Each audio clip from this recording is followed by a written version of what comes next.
শুভ সকাল বন্ধুরা, আপনারা সবাই কেমন আছেন? আশা করি ভালো আছেন। আজকে যে সকালে মাছ এনেছি, যারা মাছ চেনেন না তাদের উদ্দেশ্যে কিছু বলা। এই যে মাছটা দেখতে পাচ্ছেন, এই মাছটার নাম পটল মাছ। এটা নদীর মাছ, এটা আঁশবিহীন মাছ। যাই হোক বন্ধুরা, এর খেতে খারাপ না, কম দামের উপরে এটা ভালো মাছ।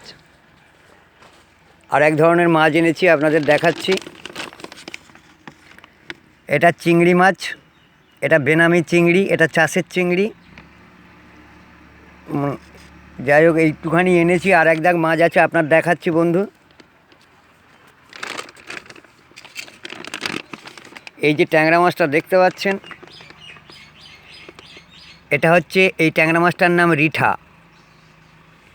এই রিঠা ট্যাংরা, এটাও আঁশবিহীন।